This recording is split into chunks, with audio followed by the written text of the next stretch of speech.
Welcome to ready for exam just. हमारा third chapter है digestive system. चलिए discuss करते हैं। पहले चैप्टर शुरू करने से पहले हम इस डायग्राम को देख लेते हैं, जिससे आपको आगे पढ़ने में आसानी होगी। ये देखिए, ये हमारा ये फर्स्ट है माउथ पार्ट। माउथ में ये ऊपर और नीचे आपको ये तो सलाइवरी ग्लैंड्स दिख रहे होंगे। ये इसोफेगस है, ये लॉन्ग पाइप टाइप का। Then stomach which is attach to stomach. Stomach के बाद ये आप देखेंगे येलो कलर का पैनक्रियाज, रेड कलर लिवर और ये स्टमक के बीच में ग्रीन कलर का जो पार्ट दिख रहे हैं गॉल ब्लैडर है। डाइजेशन में हेल्प करता है ये। लार्ज इंटेस्टाइन आप देख सकते हैं, और बीच में ये जो बहुत ज़्यादा घुमावदार है ये है स्मॉल इंटेस्टाइन। अपेंडिक्स आप देख सकते हैं, मैंने अपेंडिक्स के बारे में आपको बताया था। वेस्टिजियल ऑर्गन है, ये हमारे एंसेस्टर्स में था, हमारे में ये नॉन फंक्शनल है। रेक्टम और एनस, ठीक है। चलिए हम क्लास को स्टार्ट करते हैं। पहले आता है parts of body that supports the digestive system. First mouth. अब ये कौन से ऐसे पार्ट्स हैं हमारे बॉडी के जो कि डाइजेस्टिव सिस्टम का में रोल प्ले करते हैं। So the first is mouth. Oesophagus बताया था, एक लॉन्ग ट्रैक टाइप का जो माउथ को स्टमक से कनेक्ट करता है। देन स्टमक, फिर small intestine, then large intestine, liver, pancreas, gall bladder, colon, anus, salivary glands, chemical digestion and mechanical digestion. ये सारे पार्ट्स, ये सारे फंक्शंस और ये सारे पार्ट्स जो है इन्वॉल्व होते हैं इन डाइजेशन। फर्स्ट स्टार्ट करते हैं माउथ से। देखिए फर्स्ट पॉइंट इसका, the start of digestive system. Digestive system कहाँ से स्टार्ट होता है? डाइजेशन हमारी बॉडी में फूड का डाइजेशन कहाँ से स्टार्ट होता है? मुंह से ही शुरू हो जाता है। मुंह में हमारे अमाइलेज होते हैं, एंजाइम्स, और वो जो है स्टार्च को ब्रेक करते हैं। जब आप मुंह में जब खाना खाते हो आप, तो सबसे पहले जब आप च्यू करते हो उसको, तो च्यू करने के साथ सलाइवा में ही अमाइलेज होते हैं, ठीक है। वो जो है वहाँ से आपका स्टार्च का शुरू हो जाता है। ये क्वेश्चन पूछा जाता है, आगे हम क्वेश्चन डिस्कस करेंगे तब हम आपको बताते हैं। पहले चलिए देख लेते हैं ये डायग्राम एक बार। आप ये पूरा देख लीजिए, माउथ का पोर्शन है जो कि इन्वॉल्व होता है डाइजेशन में। देख सकते हैं, tongue moves food during chewing and swallowing. Tongue का रोल क्या होता है? वो जो है फूड को सलाइवा के साथ मिक्स करने का काम करती है, okay. Teeth, cut and grind food. Teeth क्या करता है? छोटे छोटे पीसेज में करता है फूड को। Sublingual salivary gland is located under tongue. Sublingual है, लिंगुअल मीन्स हमारा टंग, और सब मीन्स उसके नीचे, ठीक है। तो सबलिंगुअल मीन्स जो टंग के नीचे ग्लैंड्स, सलाइवरी ग्लैंड्स हैं, उनको हम सबलिंगुअल सलाइवरी ग्लैंड्स बोलेंगे। और सब मैंडिबुलर सलाइवरी ग्लैंड्स, ये डीप इन द माउथ, ये हमारे मुंह के सबसे इंटीरियर साइड में है, ओके। अब salivary duct opens into the cheeks and parotid salivary glands lie in front of the ear. आप एक ब्रीफ देख लो कहाँ कहाँ है, ठीक है। चलिए सेकंड पॉइंट पे आते हैं। The mouth helps break down food in which helps the food to be digest in the body. ये क्या करता है? ये जो है ब्रेक डाउन करता है बड़े पीसेस को छोटे पीसेस में, और सलाइवा के साथ ग्राइंड करके इसको ऐसा बना देता है कि हम सॉलो करने में हमें आसानी हो, बहुत ड्राई ना हो। वेट होगा तो आसानी से गले से नीचे उतर जाएगा, okay. The mouth produced the saliva which breaks down the chemical in the foods a bit which helps make the food mushy and easy to swallow. जो मैंने अभी बताया वो सलाइवा मिलके फूड के साथ उसको मशी और बहुत वेट कर देता है, ताकि वो आसानी से हमारे गले से नीचे उतर सके। Now comes oesophagus, a long thin and muscular tube that connects pharynx. Throat को स्टमक से कनेक्ट करती है जो ट्यूब, उसको हम ईसोफेगस बोलते हैं। ये आप ये देख सकते हैं, फेरिंग्स है ये, ठीक है। ये फूड है, फूड स्वॉलो कर रहे हैं, और ये जो ब्लैक कलर का आप एरो देख रहे हैं ये दिखा रहा है कैसे फूड अंदर जा रहा है, ठीक है। अपर ईसोफेगस, ये स्फिंक्टर मसल्स हैं। साइड में जो आप देख रहे हैं ये स्फिंक्टर मसल्स हैं जो कि हेल्प करती हैं ऊपर नीचे ये मूवमेंट होता है इनका लगातार, जिसको हम पेरिस्टाल्सिस कहते हैं। पेरिस्टाल्सिस इज़ अ प्रोसेस, ये ऐसी प्रोसेस है जब फूड जो है अंदर जा रहा होता है हमारे, इस प्रोसेस को कहते हैं। ठीक है, आगे डिस्कस करेंगे। पेरिस्टाल्सिस भी अपर ईसोफेरेंजियल स्फिंक्टर, ये ऊपर की मसल्स हैं, स्फिंक्टर मसल्स हैं। और उसके बाद ये ईसोफेगस आप देख सकते हैं, बीच में ये ट्रैक, और लोअर ये है, नीचे स्टमक को ये कनेक्ट कर रही है। ठीक है, ये देखिए ये डायफ्राम है। डायफ्राम क्या है? अपर बॉडी और लोअर बॉडी है, इसके बीच के, मतलब ये जो है ये अपर बॉडी को उससे लोअर बॉडी से डिस्कनेक्ट करती है। ठीक है, डिवाइड करती है। Second is food and fluids are propelled through the oesophagus into the stomach. ये फूड और फ्लूइड प्रोपेल्ड होते हैं, अंदर भेजा जाता है ईसोफेगस के थ्रू स्टमक में। Oesophageal sphincters normally prevent the content of the stomach from flowing back into the oesophagus और थ्रोट। ये क्या कहते हैं, स्फिंक्टर मसल्स जो आप देख रहे हैं, ये क्या, एक बार खाना अंदर चला गया तो ये वापस ना आए थ्रोट में, इसलिए जो है इसके लिए वर्क करती हैं। ठीक है, ये प्रिवेंट करती हैं कि ताकि खाना वापस ना आ जाए हमारे थ्रोट में। अब आता है स्टमक, सबसे मोस्ट इम्पॉर्टेंट पार्ट है ये डाइजेशन का। आइए हम इसका थोड़ा सा पहले एक डायग्राम देख लेते हैं। ईसोफेगस, ये पाइप आप देख ही रहे होगे, ये आउटर लेयर, ये फंडस है, हाँ, इसमें बहुत सारी लाइनिंग्स होती हैं। कार्डिया है, ये देखिए, ये नीचे कर्वेचर टाइप का, यहाँ पे भी स्फिंक्टर मसल्स पाई जाएंगी। और ये है इसका ड्यूडेनम पार्ट। ठीक है,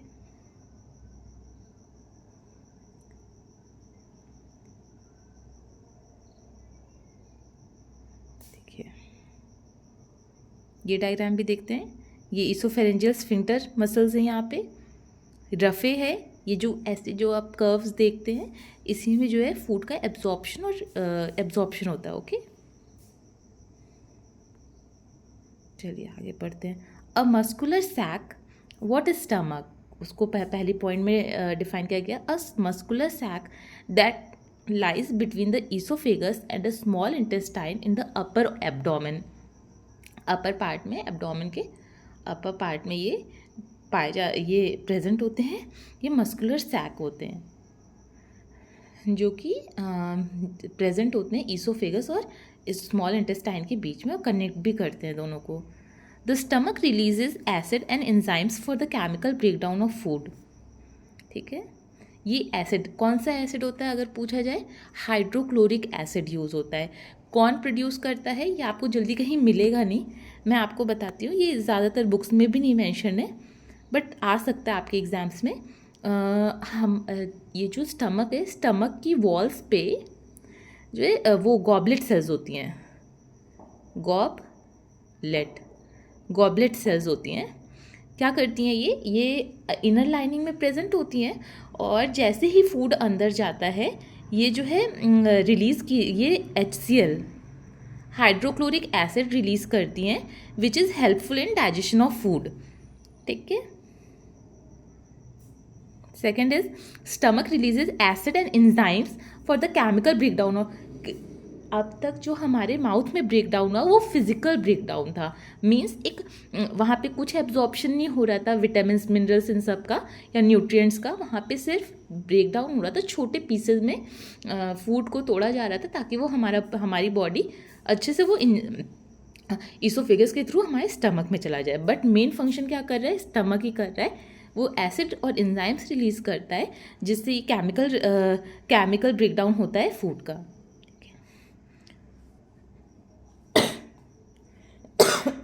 sorry, it can also expand to temporarily store food.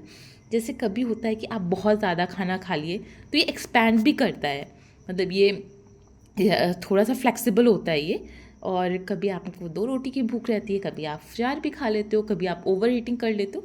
सो ये एक एग्जांपल है कि वो एक्सपैंड कर सकता है या आप कॉन्ट्रैक्ट भी कर सकता है।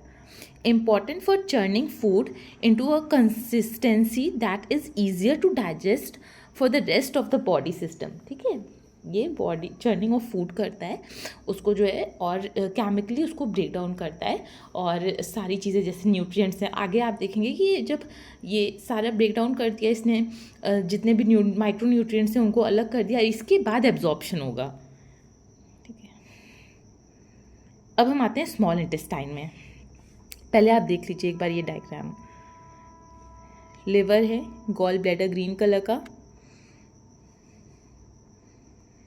ठीक है, पाइलोरस ये, ड्यूडेनम,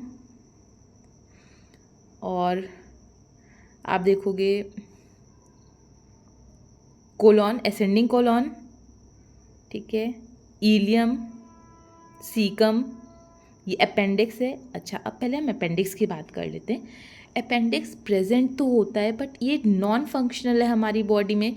ये नॉन फंक्शनल है बट ये पहले के ज़माने में जब हमारे एंसेस्टर्स होते थे और वो बहुत ज़्यादा घास पे और प्राइमरी प्रोड्यूसर्स पे ज़्यादा वो थे, डिपेंडेंट थे, तब इसका ज़्यादा यूज़ होता था. क्यों?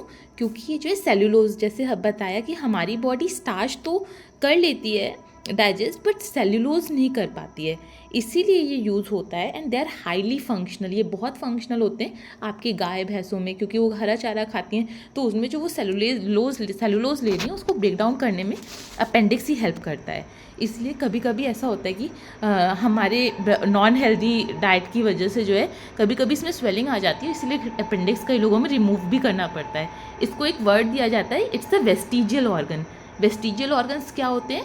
वो ऑर्गन्स होते हैं जो कि हमारे पूर्वजों में फंक्शनल थे बट क्योंकि अब उसका यूज़ नहीं रहा इसलिए वो नॉन फंक्शनल हो चुके हैं. ठीक है, बहुत इंपॉर्टेंट है अपेंडिक्स.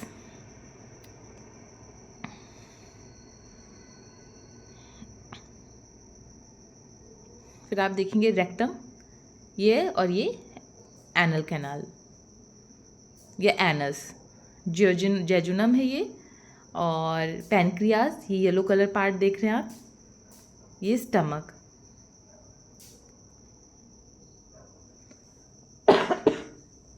ठीक है, अब आते हैं हम अपने टॉपिक पे. पहली बात तो मोस्ट इम्पॉर्टेंट जो इसकी लाइन है, इसकी लेंथ बहुत पूछी जाती है. स्मॉल इंटेस्टाइन की लेंथ लार्ज इंटेस्टाइन की अपेक्षा ज़्यादा होती है. कितनी होती है ये? 22 फीट. ठीक है, या अगर आपको उसमें पूछा जाए तो 6.5 मीटर टू 7 मीटर. इनकी लेंथ बहुत इम्पॉर्टेंट है. They will ask the length.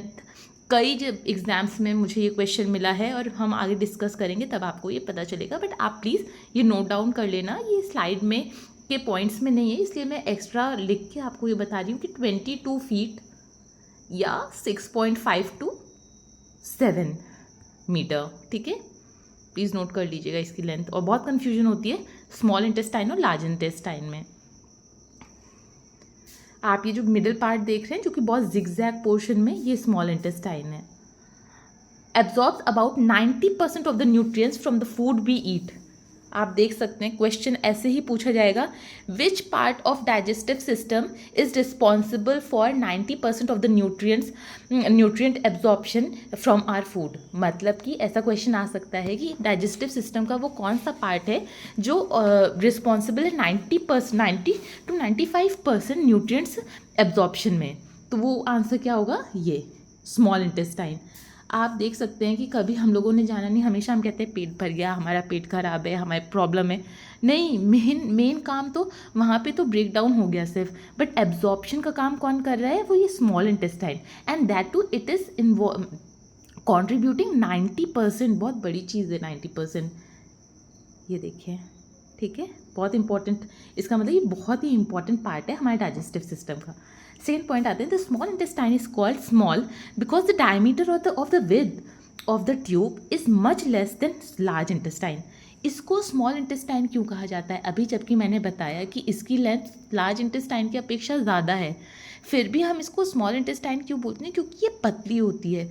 Large intestine length में तो छोटी है, वो अराउंड वो 1.5 फीट के करीब आएगी, नहीं 5 फीट या फिर 1.5 मीटर के करीब आएगी, बट वो लार्ज होती है, थिक होती है, थोड़ी ब्रॉड होती है, और ये क्या होती है, बहुत नैरो होती है, पतली होती है, बट ये बहुत जिगजैग और लंबी होती है। ठीक है,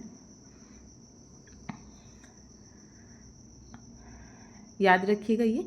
द स्मॉल इंटेस्टाइन, पूछ सकते हैं why in small intestine is called small intestine, तो आप ये जवाब, आप ये आंसर लिख सकते हो। The small intestine is the location in the body where the majority of nutrients from indigested food are absorbed. क्या है स्मॉल इंटेस्टाइन? एक ऐसी लोकेशन है जहाँ पे ब्रेकडाउन ऑफ जो फूड हुआ था उसमें जो न्यूट्रिएंट्स रिलीज हुए थे उनका मैक्सिमम एब्जॉर्प्शन होता है। Digested food passes through the wall of intestine into the blood vessels.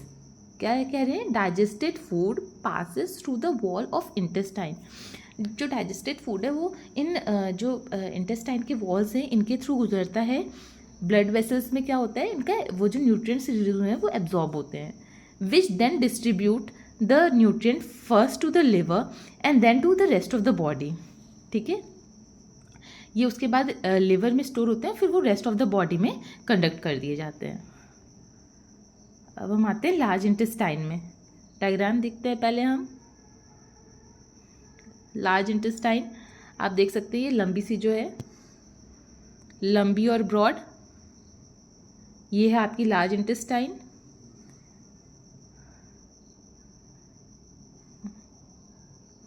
ये डिसेंडिंग कोलॉन है, नीचे को आ रही है। ठीक है, असेंडिंग कोलॉन है, यहाँ से स्टार्ट हो रही है ये और नीचे को आ रही है। तो जो ऊपर जाता है उसको क्या कहते हैं? असेंडिंग, और नीचे आ रहा है जो क्या है? डिसेंडिंग। कोलॉन आप देख सकते हैं, अंदर का पार्ट, ये रेक्टम है, नीचे का पार्ट। लार्ज इंटेस्टाइन के नीचे के पार्ट को अबव एनस, इसको क्या कहते हैं? रेक्टम। ठीक है, यह इलियम है।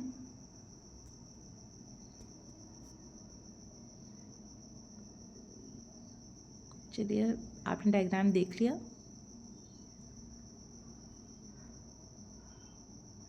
ये देखिए, आप ये भी डायग्राम देख लीजिए एक बार। Colon, descending colon. कोलॉन क्या है? बस उसके मसल्स को कहते हैं, जो लाइनिंग होती है, आउटर लाइनिंग, उसको कोलॉन कहते हैं, और ओवरऑल ये लार्ज इंटेस्टाइन होता है। ये इलियम है।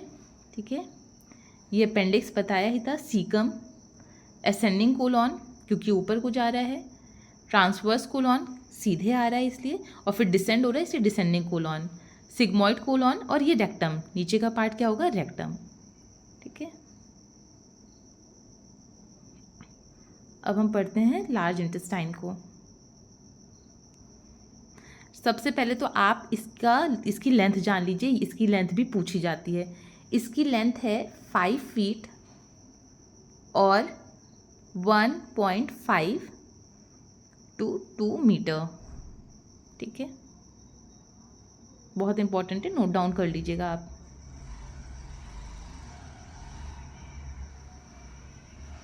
पहला पॉइंट है a little fatter, a little smaller than the large intestine. क्या है ये? हल्की सी थिक है स्मॉल इंटेस्टाइन की अपेक्षा, और छोटी भी है किसमें? लेंथ में। ऑब्वियसली वो 22 फीट है, ये 5 फीट है, वो 7 मीटर है, ये 1.5 to 2 मीटर्स है। Second point is performs the vital task of absorbing water and mineral while converting digested food into waste. अब ये भी बहुत इंपॉर्टेंट है। ये सब अब जो फूड ने जो है हाइड्रोक्लोरिक एसिड रिलीज़ कर दी, केमिकल ब्रेकडाउन हो गया फूड का। फूड उसके बाद भेजा गया स्मॉल इंटेस्टाइन में। स्मॉल इंटेस्टाइन ने क्या किया? उसमें से जो इंपॉर्टेंट न्यूट्रिएंट्स थे उसको एब्जॉर्ब कर लिया, और बाकी का अनडाइजेस्टेड फूड भेज दिया लार्ज इंटेस्टाइन में। ठीक, अब लार्ज इंटेस्टाइन क्या करता है? उस फूड को लार्ज इंटेस्टाइन उसमें से जो वाटर पार्ट होता है, वाटर और वाइटामिन्स जो होते हैं वो जो है एब्जॉर्ब कर लेता है, और बाकी जो वेस्ट पोर्शन है उसको वो भेज देता है आगे फर्दर बॉडी में। ठीक है, रेक्टम में, और फिर रेक्टम से एनस से बाहर हो जाता है। These become dryer and harder, obviously जब कोई चीज़ है सलाइवा में गया, पहले सलाइवा से मिक्स हुआ, उसके बाद फिर आगे बढ़ा, उसमें HCl भी ऐड हुआ और वाटर भी ऐड हुआ, तो वो जो है बहुत लिक्विड फॉर्म में होता है। बट जब हमारे लार्ज इंटेस्टाइन में वाटर और वाइटामिन्स का एब्जॉर्प्शन हो जाता है तो वो स्लाइटली हार्ड और ड्राई हो जाते हैं।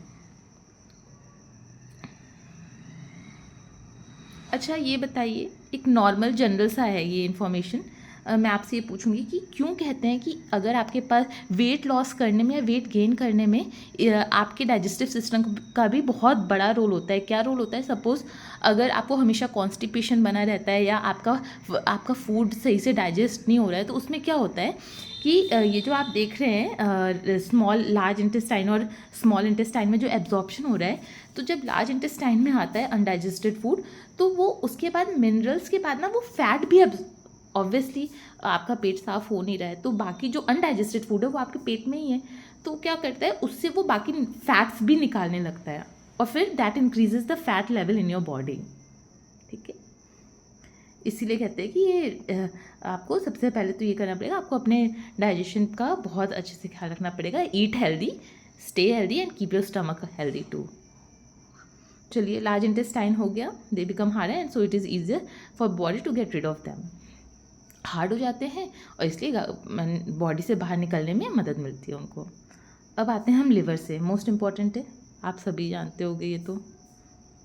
लिवर क्या, इसको क्या कहते हैं? एक सबसे इम्पॉर्टेंट क्वेश्चन जो इसके बारे में आता है, लार्जेस्ट ग्लैंड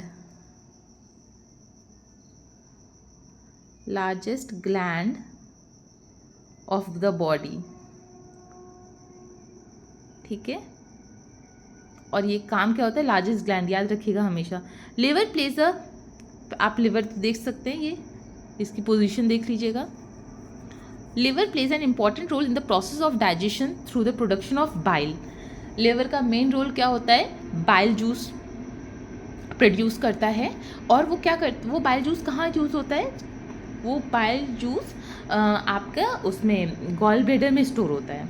प्रोड्यूस कौन कर रहा है? लिवर। स्टोर कौन कर रहा है? Gall bladder. Bile travels through the bile duct and releases into the duodenum where it emulsifies larger mass of fats. क्या होता है?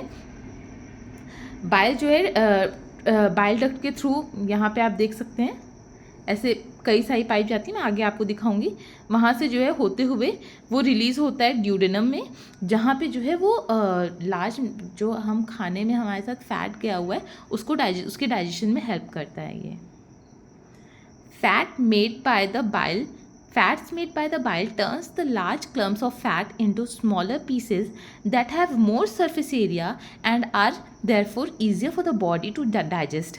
अब क्या होता है, वो आगे जब कर दिया स्मॉल पीसेस में उसको ग्राइंड करने के बाद जब फर्दर किया तो सरफेस एरिया उसको ज़्यादा मिल जाती है एब्जॉर्प्शन के लिए, तो वहाँ पे एब्जॉर्प्शन डाइजेस्टेड फूड का ज़्यादा अच्छे से हो पाता है।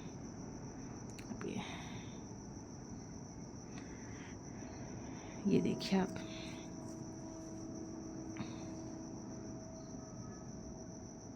ये right lobe and left lobe.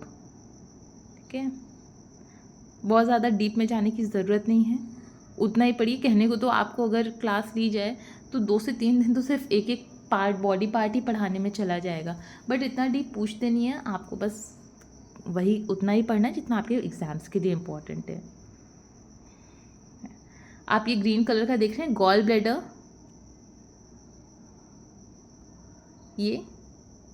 यही स्टोर करता है, कॉमन डक्ट है, बाइल डक्ट है, ये स्टोर करता है आपका बाइल जूस, और जब ज़रूरत पड़ती है तब ये रिलीज़ करता है। ये क्या है? पैनक्रियाज, आप देख सकते हैं, बहुत इंपॉर्टेंट है। पैनक्रियाटिक डक्ट बीच में गई है, किन दोनों के बीच में? ये देखिए स्टमक का पार्ट आप देख सकते हैं, ये है स्टमक हमारा। स्टमक से लगा हुआ कौन है? पैनक्रियाज, और पैनक्रियाज के ऊपर क्या है? गॉल ब्लैडर, गॉल ब्लैडर के ठीक ऊपर लिवर।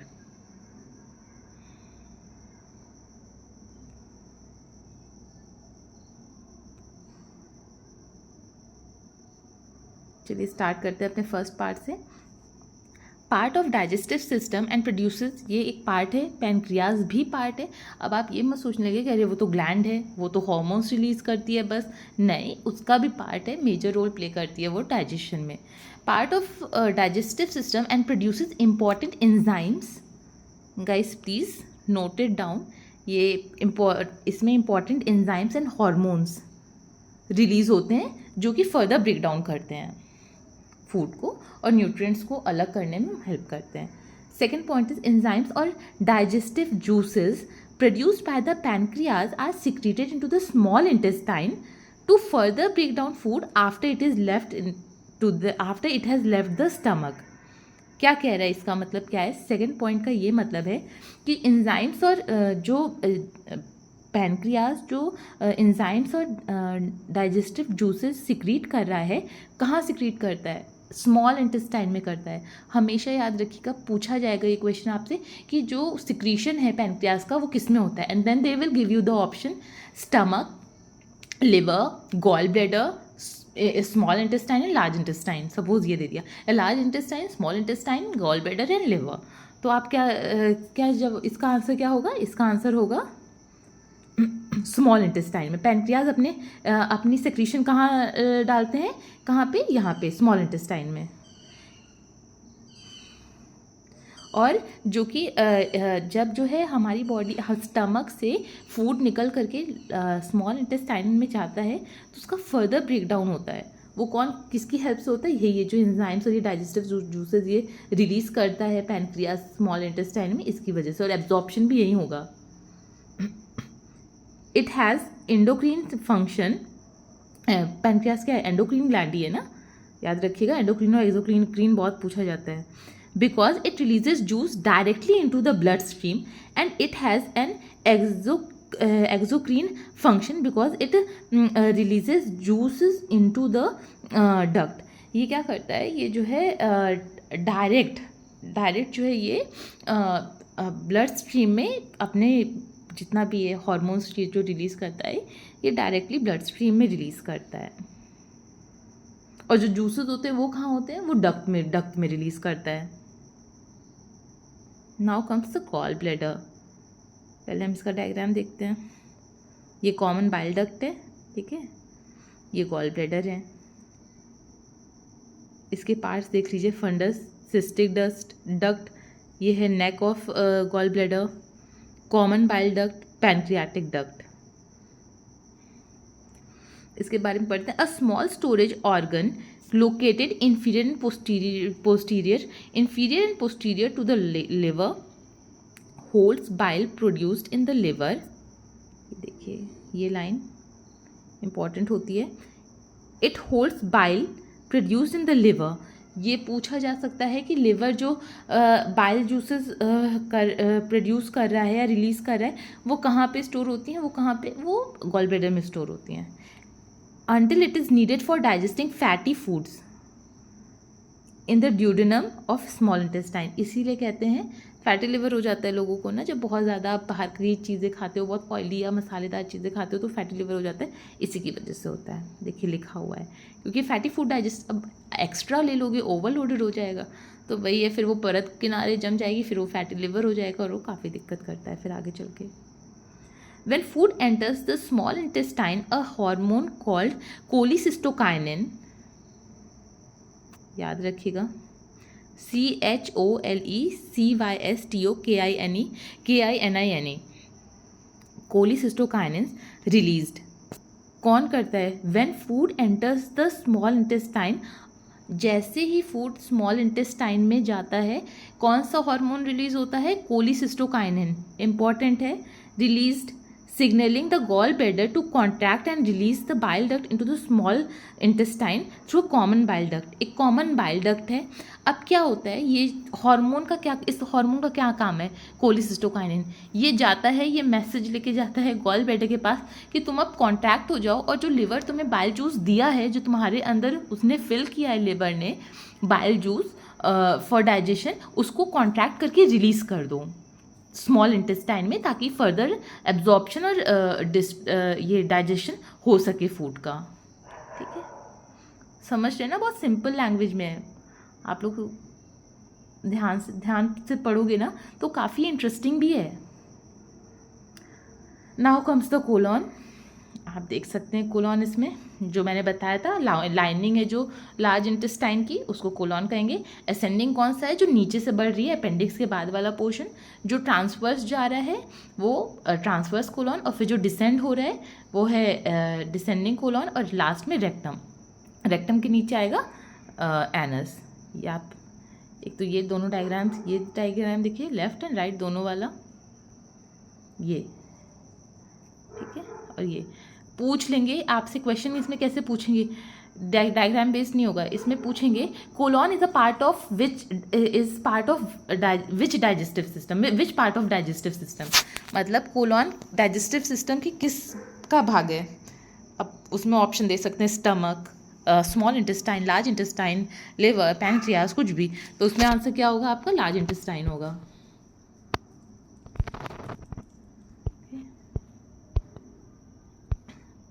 कोलॉन के बारे में करते हैं। Also known as large intestine, यही मैंने कहा था, लाइनिंग को कहते हैं ना, तो इसको लार्ज इंटेस्टाइन भी कहते हैं कोलॉन को। और ये पार्ट कौन सा पार्ट है, ये लार्ज इंटेस्टाइन का पार्ट है, लार्ज इंटेस्टाइन भी कहा जाता है। Liquid and salt is remove from the waste as it passes through the colon. क्या करता है ये, सॉल्ट को और लिक्विड को एब्जॉर्ब कर लेता है, और बाकी जो वेस्ट है उसको आगे प्रोसेस करता है, ठीक है। Get rid of food left over after the nutrients are removed from it, bacteria and other waste. क्या कह रहा है, it get rid of food left over। ये क्या करता है, जो लेफ्ट ओवर फूड है जिसमें से न्यूट्रिएंट्स सारी चीज़ें अब हट चुकी हैं, उसको जो है आगे बढ़ाता है, उसको बॉडी से बाहर निकालने की कोशिश में हेल्प करता है। अब आता है एनस, सबसे लास्ट पार्ट है ये जिसके थ्रू बॉडी से बाहर हो जाता है हमारी बॉडी का जितना भी अनडाइजेस्ट फूड है, उस पार्ट को क्या कहेंगे हम, anus. The opening at a far end of the digestive tract through which stool leaves the body. ठीक है, हम it acts like a gate that allows the waste to exit the body। Simple है, इसमें कुछ बढ़ाना नहीं है। अब आता है सलाइवरी ग्लैंड, इसके बारे में कुछ देख लेते हैं। It produces saliva which keeps the mouth and other part of the digestive system moist. ये सलाइवा है, ये जो है हमारे अदर पार्ट्स को, सारे डाइजेस्टिव सिस्टम को मॉइस्ट रखता है। हेल्प्स ब्रेक डाउन कार्बोहाइड्रेट्स, मैंने बताया था अमाइलेज एंजाइम प्रेजेंट होता है जिसका ब्रेक डाउन हमारे कार्बोहाइड्रेट्स के में हेल्प करता है। कार्बोहाइड्रेट्स के ब्रेक डाउन में अमाइलेज एंजाइम हेल्प करता है। कहाँ रिलीज़ होता है वो, माउथ में रिलीज़ होता है, इसलिए डाइजेशन कहाँ से शुरू हो जाता है। अगर लोग कहें कि डाइजेशन स्टार्ट्स फ्रॉम स्टमक, नहीं, डाइजेशन कहाँ से स्टार्ट करें, डाइजेशन माउथ से ही स्टार्ट हो रहा है। ओके,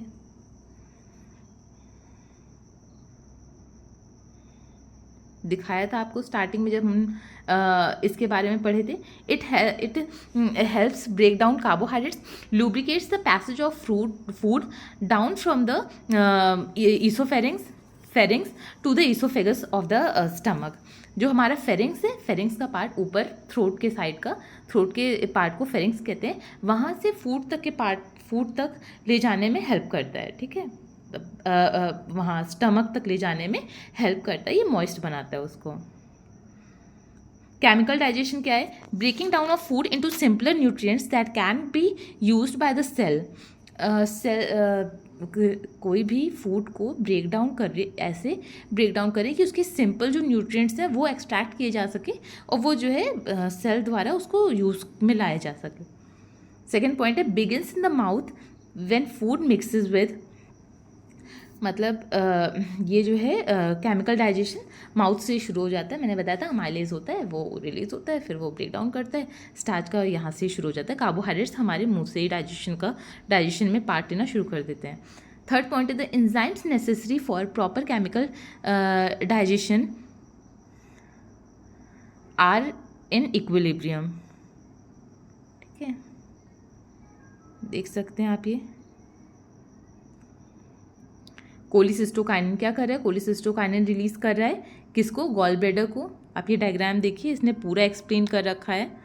ये कोलिसिस्टोकाइनिन कहाँ पे रिलीज़ कर रहा है, ये गॉल ब्लैडर में रिलीज़ कर रहा है कि ताकि ये जो है अपना सिक्रीशन कहाँ पे करे, जो बाइल जूस इसमें लिवर ने कर रखा है, रिलीज़ कर रखा है, वो कहाँ पे, स्मॉल इंटेस्टाइन में रिलीज़ करें, ठीक है। मैकेनिकल डाइजेशन में आते हैं। It first point is it involves physically breakdown of food into smaller pieces. Mechanical digestion begins in the mouth as the food is chewed. इसको क्या कहते हैं, मैकेनिकल मीन्स सिंपल सी लैंग्वेज में अगर पूछें तो बस च्यू करना, और किसी चीज़ को जो कि आप एक बड़ा निवाला या कौर खाते हैं उसको छोटे पार्ट्स में डिवाइड करता है, उसको कहते हैं मैकेनिकल डाइजेशन। और उसी फूड में से अगर small micro nutrients, vitamins, minerals, ये सारी चीज़ें एब्जॉर्ब होती हैं तो उसको हम केमिकल डाइजेशन कहेंगे। सेकेंड है there are food, these are how food is break down physically. कैसे होता है, देखो माउथ में टीथ, टंग एंड पैलेट्स, ऊपर का जो तलवा होता है, ये तीनों हेल्प करते हैं किसमें, माउथ में जो डाइजेशन होता है उसमें ये तीनों, teeth, tongue and palates. Oesophagus, peristalsis मैंने आपको बताया था। पेरिस्टाल्सिस की अगर आपको डेफिनेशन जाननी है, सिंपल सी डेफिनेशन है, movement of food from oesophagus to stomach, ठीक है, टू स्टमक। स्टमक में muscular churning action of stomach and ये bile juice and bile and peristalsis होता है, ठीक है, स्मॉल इंटेस्टाइन में। स्टमक ये बता रहा है कि कैसे ब्रेक डाउन होता है फूड का। और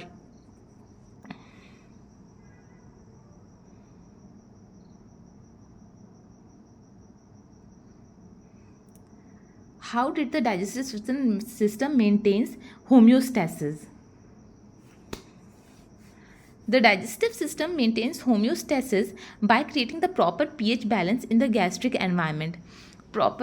ये डाइजेस्टिव सिस्टम जो है हमारे गैस्ट्रिक एनवायरनमेंट का प्रॉपर पीएच मेंटेन रखता है। It in addition by maintaining the correct enzyme ratio, digestive system nurtures beneficial bacterias that inhibits disease and produce biological substance the body needs such as vitamin K, ठीक है। Vitamin के किसके लिए use हो रहा था आपको याद है, ब्लड क्लॉटिंग के लिए, एंटी हीमोरेजिक बताया था मैंने, एंटी हीमोरेजिक है, ब्लड क्लॉटिंग में हेल्प करता है। Describe the path of food travels through out the body, through out the digestive system.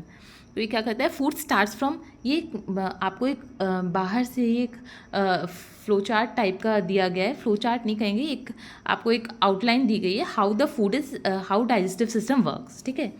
आता है food starts in the mouth, travels down the oesophagus, mouth में जाता है, माउथ से oesophagus to the stomach, travels from stomach to small intestine, travels then to large intestine and exits the body through rectum and then anus.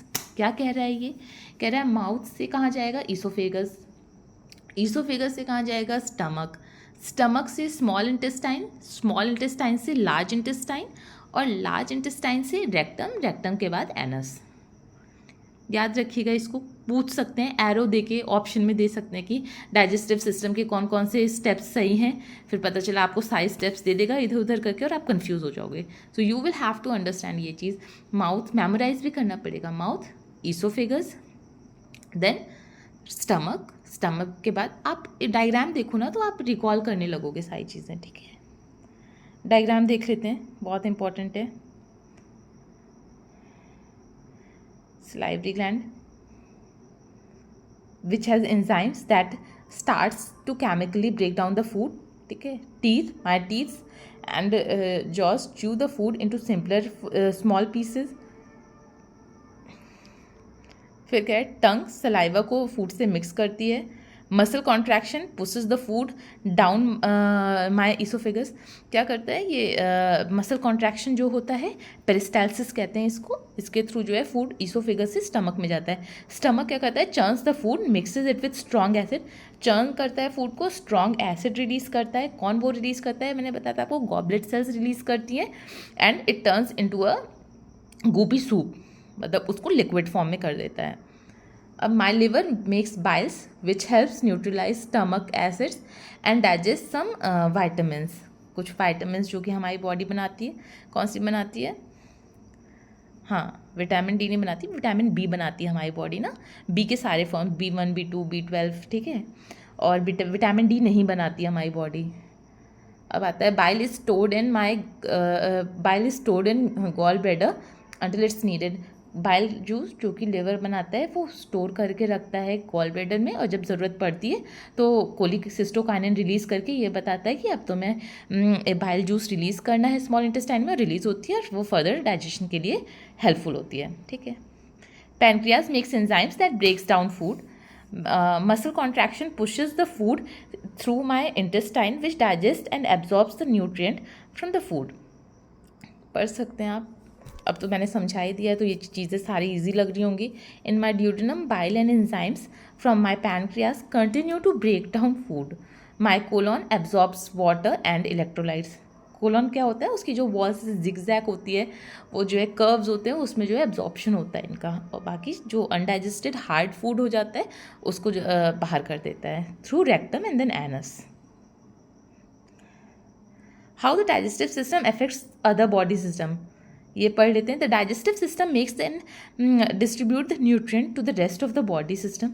Body system digestive system क्या करता है, nutrients को absorb करता है और other activities के लिए body में इन सब सारे न्यूट्रिएंट्स को डिवाइड करता है या भेजता है। This provides the system energy to keep on working. Energy obviously कहाँ से मिले, डाइजेशन ही नहीं होगा उन सारे न्यूट्रिएंट्स का जो कि हमारी बॉडी को एनर्जी प्रोवाइड कर रही हैं, तो फिर फर्दर कोई आप कोई एक्स्ट्रा करिकुलर एक्टिविटीज़ कर रहे हो कुछ भी, तो उसमें आपको हेल्पफुल नहीं होगा, आप थक जाओगे जल्दी। Which is why you have energy to do daily, इसीलिए हमें एनर्जी मिलती है हमारी डेली लाइफ एक्टिविटीज़ को परफॉर्म करने में, because of the digestive system. Digestive system works in parallel with the excretory system. While digestive system collects and removes undigested solids, excretory system filters compounds from the bloodstream and collects them in the urine. They are closely connected in controlling the amount of water in our body. Simultaneously excretory और digestive system work करता है, ठीक है। अब दो disease अगर पूछी जाए जो बहुत ही ज़्यादा कॉमन है, एक है गैस्ट्रो ईसोफेरेंजियल रिफ्लक्स डिजीज़, GERD जिसको कहते हैं। सीवियर हार्टबर्न, कभी होता है ऐसे बहुत जलन सी होती है हमारे ऐसे ट्रैक में, ये आगे पढ़ते। सीवियर हार्टबर्न इन लेमन्स लैंग्वेज, मतलब हार्टबर्न कहते हैं ना, कहते हैं कि बहुत जलन हो रही है, वो उसको कहते हैं गर्डिंग। Weakness of the valve between the esophagus and stomach may allow stomach acid to reflux into the esophagus and irritate and inflame the lining. This results in chest pain which can mimic that of angina. ठीक है। Jaundice भी होता है। Yellowing of skin and whites of the eyes from a breakup of bile metabolic byproducts from the blood into the body tissues may result from blockage of the duct draining bile from the liver into the intestine and excessive breakdown of red blood cells, hemoglobin from destroyed RBCs. Destroyed RBCs की जो haemoglobin होती हैं is broken down and part इसको जो है excrete कर दिया जाता है बॉडी से, ठीक है।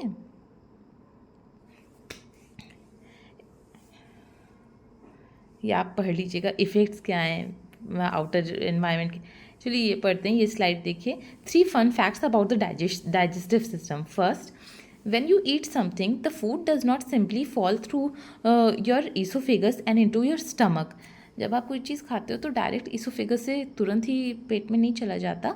The muscles in your oesophagus constrict and relax in a wave like manner called peristalsis. I told you about this, okay. ये वेव लाइक मैनर में वो जो मसल्स होती हैं वो कॉन्ट्रैक्ट और रिलैक्स करती हैं, उसको कहते हैं पेरिस्टाल्सिस, जो कि हेल्प करती हैं to push food from oesophagus to stomach, pushing the food down into the small canal and into the stomach. Because of peristalsis, even if you were to eat while hanging upside down, the food would still be able to get into your stomach. Peristalsis की ही वजह से जब आप suppose आप कोई exercise कर रहे हो ऐसी जिसमें आपने कुछ खाया, कुछ समय बाद आप जो है ऐसी कोई एक्सरसाइज कर रहे हो जिसमें आप अपसाइड डाउन हो, आपका हेड नीचे है, लेग ऊपर है, तो तब भी जो है आपका खाना पेट में ही रहेगा. it will prevent the food from the stomach to move into your esophagus or pharynx and mouth. Second है बिकॉज ऑफ पेरिस्टालसिस. हाँ, ये हो गया. थर्ड पॉइंट है the stomach is an integral part of digestive system. Stomach है integral part of digestive system का, but it's not the same in all animals. Some animals have stomach with multiple compartments. Cows and other ruminants include giraffe, deer, and they have 4-chamber stomach, which helps them digest their plant-based food. ठीक है, means हर जीवों में इसकी बनावट stomach की different होती है. Thank you friends. आज की क्लास में बस इतना ही. अब हम नेक्स्ट डिस्कस करेंगे आपके साथ इस पे आए हुए MCQs, जो कि घटना चक्र में जिसमें IAS, PCS, MBPCS या अदर स्टेट PCS और वनडे एग्जाम्स में जो क्वेश्चंस पूछे गए होते हैं इस टॉपिक से रिलेटेड, हम वो डिस्कस करेंगे. वो सच में इम्पॉर्टेंट है. सबसे अच्छा ये जो हम आपके लिए बायो की सीरीज़ लेके आए हैं, इसमें ये चीज़ खासियत है, आप एक चैप्टर पढ़ोगे, उस चैप्टर से ही रिलेटेड आप पढ़ाई की अभी और तुरंत आपने वो वीडियोस देख ली जिसमें MCQs आया हुआ है, तो क्या होगा कि वो जो मोटी मोटी घटना चक्र है जो कि एक बर्डन होता है हम सब के लिए, कम से कम वो आपको बर्डन नहीं फील होगा. आप उसी समय आपने चैप्टर कंप्लीट किया और उसी समय आपने घटना चक्र के जितने भी क्वेश्चंस आए हुए हैं वो डिस्कस किए, आपने देखे कौन कौन से क्वेश्चन आए, पैटर्न क्या है क्वेश्चन पूछने का, वहीं ख़त्म कर दिया आपका. तो आपका बर्डन कम होगा. आप देखोगे कि जैसे जैसे ये सीरीज़ ख़त्म होगी, जैसे जैसे ये पूरा टॉपिक ख़त्म होगा, आपका घटना चक्र का एक इम्पॉर्टेंट काफ़ी हद तक का भाग जो है कंप्लीट हो चुका होगा. तो एक बर्डन भी रिलीज़ हो जाएगा कि चलो एक पार्ट तो कंप्लीट हो गया. ठीक है फ्रेंड्स, हम आपके लिए MCQs लेके आते हैं. मिलते हैं. बाय. Thank you.